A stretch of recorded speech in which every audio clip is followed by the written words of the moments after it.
Bonjour à toutes et à tous, mesdames et messieurs, bienvenue à nouveau sur un nouveau épisode. Aujourd'hui, nous allons découvrir pourquoi nous faisons de mauvais rêves. Ce sera donc avec le prophète Lovie Elias. Pourquoi est-ce que vous avez de mauvais rêves? Pourquoi rêvez-vous et pourquoi vos rêves sont-ils mauvais? Quelle en est la raison? Qu'est-ce qui est caché derrière? Quel est le mystère qui se cache derrière les rêves? Avant que nous entrions dans les Écritures, je voudrais que vous compreniez une chose. Tout ce qui se passe sur la terre n'arrive jamais sans que Dieu ne l'ait montré, ne l'ait révélé à quelqu'un. Parce que Dieu fera toujours tout pour parler. Il révèle toujours les secrets. Donc Dieu va révéler des choses à ses serviteurs, les prophètes, mais cela ne veut pas dire qu'il ne va pas également révéler ces choses d'accord à d'autres personnes. Les prophètes en réalité sont les premiers sur la ligne à qui Dieu révèle des choses.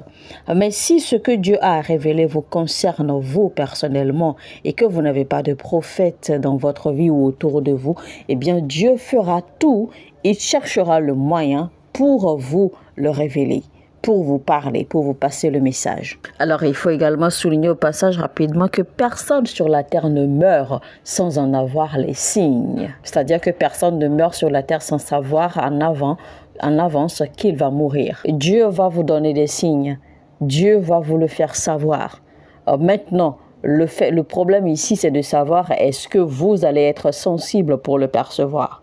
Est-ce que vous allez être sensible pour le voir venir? Et ça, c'est toute une autre question. Ça, c'est une autre histoire. Dans le livre de Job, il est écrit que Dieu parle une fois et deux fois l'homme l'entend. Mais malheureusement, l'être humain ne perçoit toujours pas. L'être humain ne voit toujours pas. Donc Dieu vous parlera toujours. Mais quand il verra que vous n'êtes pas en train de comprendre ou que vous ne percevez pas son message, eh bien, il va trouver le moyen, d'autres moyens pour venir à vous. Et donc, il va passer par vos rêves. Tout ce que vous voyez dans le physique, en fait, n'est qu'une réaction retardée. Parce que ce monde physique que vous voyez, d'accord, n'est que le passé qui se reproduit. La Bible dit à l'agneau qui a été immolé depuis le fondement de la terre. Ça veut dire que Jésus-Christ est déjà mort depuis longtemps. C'est pour cela qu'il a dit, j'ai déjà sacrifié ma vie. Donc Jésus-Christ, le Fils de notre Seigneur, notre Dieu, est déjà venu pour livrer sa vie. Donc Jésus-Christ, connaissant déjà d'accord les faits dans le règne spirituel, donc il savait déjà ce qui allait se passer dans le règne physique. Donc quand ses disciples essayaient de le préserver, et donc Jésus-Christ devait tout faire pour, il devait s'assurer d'accord de mourir physiquement parce que cela est déjà arrivé dans le règne spirituel. Il y a des gens qui marchent, qui sont vivants et qui marchent, mais qui sont déjà morts dans le règne de l'esprit depuis longtemps. Parce que les réactions dans le règne physique, d'accord, sont toujours retardées parce que les réactions ou les événements dans le règne physique ne sont que la manifestation des événements qui se sont déjà produits dans le règne spirituel depuis fort longtemps. Comment Jacob a-t-il su qu'il allait mourir? Et cela l'a amené à faire appel à ses fils pour qu'ils puissent bénir l'aîné d'entre eux. Moïse savait qu'il allait mourir. Le prophète Élie savait que Dieu allait l'enlever.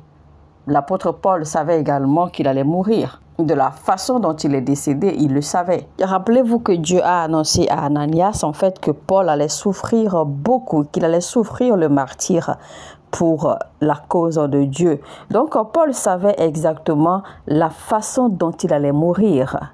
Il savait exactement la vie qu'il allait mener. Il savait exactement comment il allait finir. Et c'est pour cela donc en fait qu'il a décidé de ne pas se marier parce qu'il savait très bien comment il allait finir. Donc le grand problème que nous avons ici en réalité, eh bien, c'est notre perception des choses. Donc, il faut savoir que Dieu a l'obligation de tout faire pour avoir ou pour attirer votre attention. Maintenant, voici une réalité des cœurs qui se produit. Que vous priez ou que vous ne priez pas, une fois que vous allez dormir, eh bien, votre corps va au repos. Donc, votre corps, en fait, va au repos et il y a une transition de votre conscience. Donc, votre conscience quitte l'état physique et transite dans l'état spirituel. Les rêves, en réalité, ne sont que la révélation de choses qui se passent autour de vous. Ce n'est pas une attaque de la nuit. Ce n'est que la révélation de ce qui se passe déjà dans votre vie. Mais dans la nuit, quand vous dormez, eh bien, c'est la fenêtre par laquelle vous voyez ce qui se passe dans le règne spirituel. Donc, beaucoup de personnes se mettent à combattre le rêve au lieu de combattre les événements qui se produisent déjà dans votre vie. Donc, beaucoup vont avoir des rêves où ils sont attaqués. Et quand ils vont se réveiller, ils ont dit, ben voici, je viens d'être attaqué dans le rêve. Quelqu'un est venu m'attaquer dans le rêve, mais non. Ce rêve, en réalité, vous fait comprendre que, en fait, vous êtes déjà sous attaque. Vous êtes déjà sous affliction. C'est-à-dire, en fait, que l'attaque est déjà là.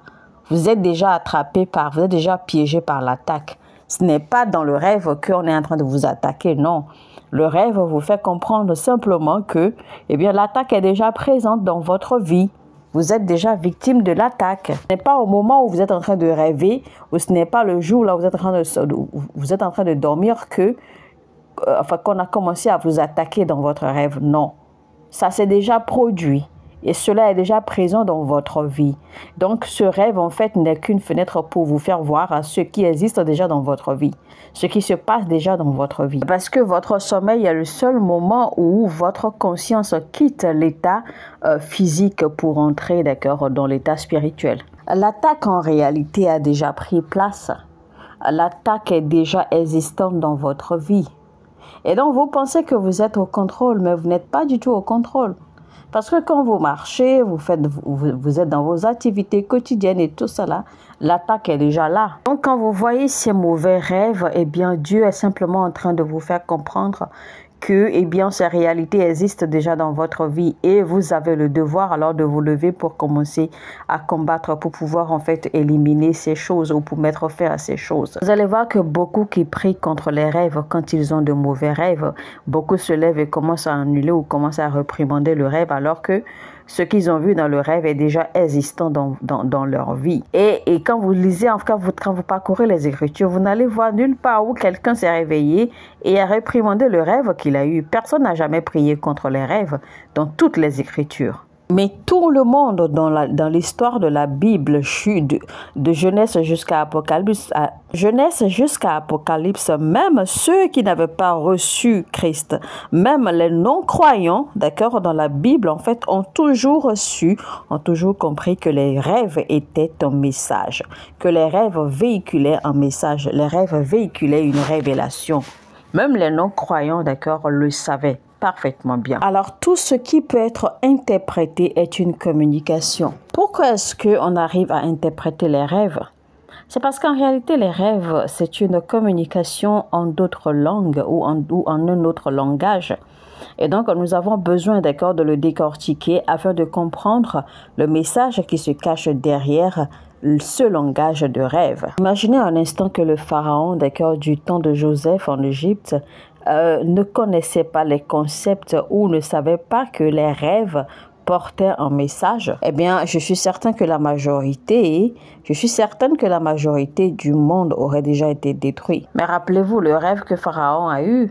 Pharaon avait rêvé qu'il avait vu 7 vaches grasses et 7 autres vaches maigres et que les 7 vaches maigres en fait ont dévoré les 7 vaches grasses. Maintenant, si je vous pose la question, avez-vous jamais vu une vache bouffer ou dévorer ou se nourrir d'une autre vache?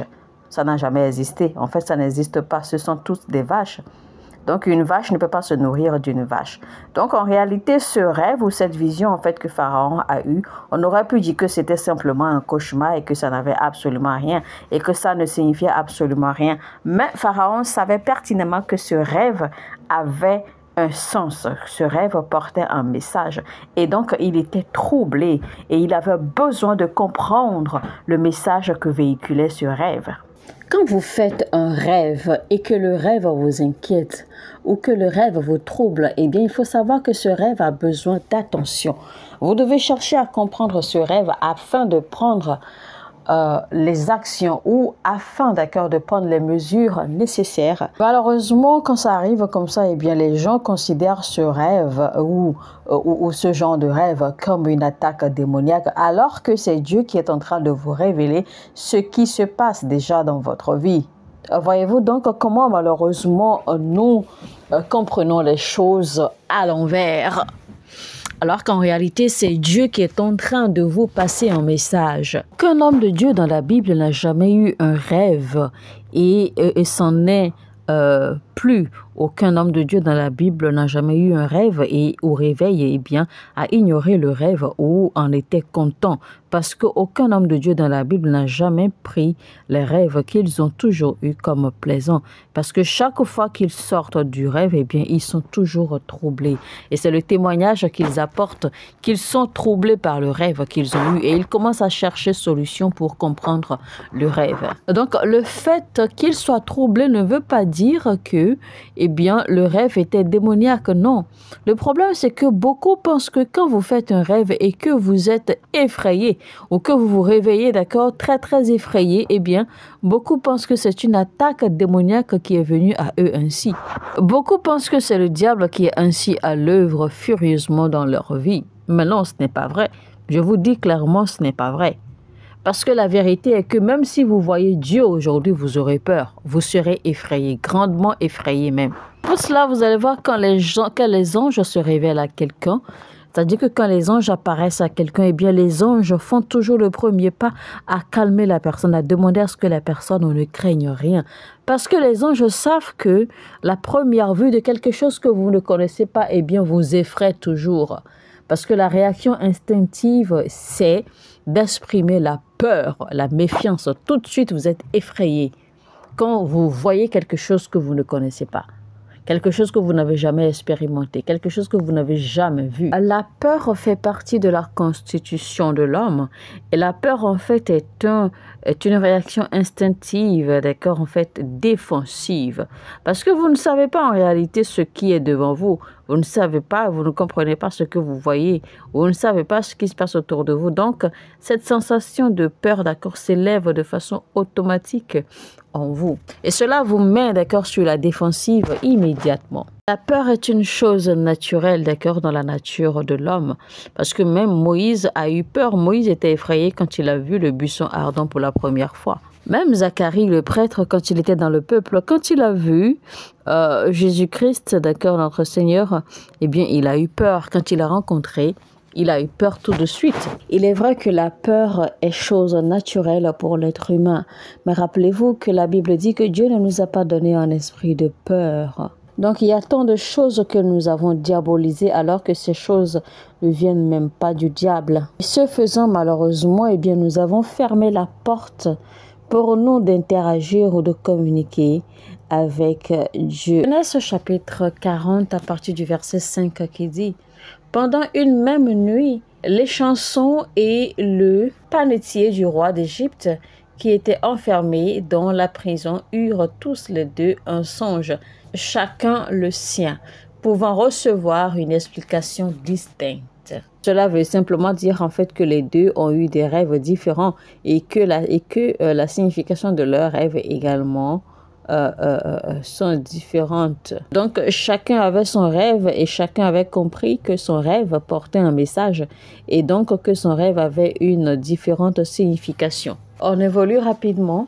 Le verset suivant dit: Joseph étant venu le matin vers eux, les regarda et voici, ils étaient tristes. Alors il questionna les officiers de Pharaon qui étaient avec lui dans la prison de son maître et il leur dit: pourquoi avez-vous mauvais visage aujourd'hui? Alors il questionna les officiers de Pharaon qui étaient avec lui dans la prison de son maître. Et donc on va évoluer rapidement, verset 8. Alors ils lui répondirent: nous avons eu un songe et il n'y a personne pour l'expliquer. Joseph leur dit: n'est-ce pas à Dieu qu'appartiennent les explications? Racontez-moi donc votre songe. Donc, pour que Joseph leur dise que toutes les explications de tous les songes des hommes, en fait, viennent de Dieu, parce que c'est lui qui donne les rêves et donc il en a l'explication de chaque rêve qu'il donne. Alors, dans le prophétique, quand généralement nous disons aux gens que voici, effectivement, tu as eu un rêve, un très mauvais rêve. Et on dit encore prophétiquement, tu as été attaqué dans les rêves. En réalité, l'attaque n'est pas venue dans votre rêve. Alors, il fut un temps, d'accord, en fait, dans ma vie où j'avais un ami qui m'avait présenté des amis à lui et ils sont venus, en fait, chez moi.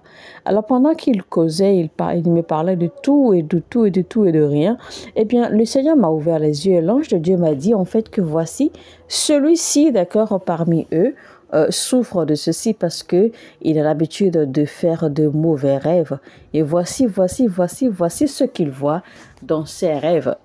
Donc, je les ai interrompus et j'ai dit, d'accord, en fait, au jeune homme en question qui était concerné, ce que l'ange m'avait dit. Et effectivement, il s'est fait que ce jeune homme souffrait vraiment de ça parce il faisait énormément de rêves négatifs où il se voyait vraiment attaqué et tout cela. Et donc, après que je lui ai parlé ainsi, eh bien, j'ai prié pour lui, on a prié pour lui et il est allé se rasseoir. Et le jeune homme était vraiment choqué. Il était très, très étonné de ce que je lui ai parlé de son rêve. Donc, c'est ainsi que j'ai prié pour le jeune homme et il a été délivré, d'accord, de ses tourments. Donc, généralement, quand dans le prophétique, nous utilisons ces expressions, tu es attaqué, tu as fait un rêve où tu étais attaqué, ou tu as fait un rêve où tu as été, où tu as reçu ceci, ceci t'est arrivé, etc., etc. En réalité, d'accord, en fait, nous essayons, d'accord, d'utiliser juste le langage que l'être humain peut comprendre aisément pour lui expliquer ses problèmes. Donc, Dieu essayait de faire comprendre à ce jeune homme qu'il y avait un démon qui tourmentait sa vie. Donc, Dieu est capable, d'accord, de saisir votre repos, de saisir votre paix, parce qu'il veut vous faire passer un message, parce qu'il veut vous faire comprendre un message à travers vos rêves, afin que vous ne soyez pas beaucoup trop confortable. Donc, il est un très grand désavantage pour vous, d'accord, si vous êtes quelqu'un que vous ne rêvez pas. Il y a des gens qui aiment à dire, voici quand moi je dors paisiblement, je dors comme un bébé et tout, je n'ai pas de problème, je ne rêve pas. Eh bien, c'est une très très mauvaise chose si vous ne rêvez pas. Ça veut dire que le canal à travers lequel Dieu vous parle ne fonctionne pas du tout. Imaginez un instant que Pharaon n'était pas en mesure, d'accord, de rêver. Alors qu'à travers ce rêve, eh bien, Dieu lui a envoyé un message pour sauver tout son peuple ou toute sa nation. Non, il est une bonne chose de faire des rêves, même si ces rêves viennent négativement ou viennent pour vous troubler. Donc, il est important de faire des rêves, mais il est encore plus important et nécessaire, d'accord, de se rappeler les rêves que l'on fait. Donc, il ne suffit pas seulement de rêver, mais il suffit également de se rappeler le rêve que l'on a fait. Imaginez que Joseph n'avait pas la capacité de rêver et que quand sa fiancée Marie lui présenta alors le cas du fait que voici que l'ange lui avait annoncé qu'elle tomberait enceinte, etc., etc. Eh bien, Joseph en aurait cru. Donc, finalement, Joseph également a eu un rêve où il a été visité par l'ange, de sorte à ce que Joseph, d'accord, à la sortie de son rêve, eh bien, il s'est précipité vers Marie pour s'excuser et la reprendre. Donc, imaginez un peu à quel point le rêve de Joseph aurait été troublant pour lui, d'accord, de la vision qu'il a eue dans le rêve. Donc, c'est sûr qu'il était tellement troublé qu'il a fallu qu'il court rapidement vers Marie pour la récupérer et s'excuser. Ça veut donc dire que la vision que Joseph a eue pour être aussi convaincu, d'accord, pour aller récupérer Marie. Donc, ça veut dire que Joseph avait non seulement la capacité de rêver, mais non seulement il avait également la capacité de comprendre ou d'interpréter le rêve qu'il avait eu. C'est pour cela qu'il était aussi convaincu, d'accord, malgré que le rêve soit troublant pour lui, que c'était effectivement l'ange de Dieu qui lui avait parlé. Et donc, il a fallu qu'il aille récupérer sa future épouse, Marie. Lisons Nombre 12 au verset 6 qui dit: Et il dit, écoutez bien mes paroles, lorsqu'il y aura parmi vous un prophète, c'est dans une vision que moi, l'Éternel, je me révélerai à lui. C'est dans un songe que je lui parlerai.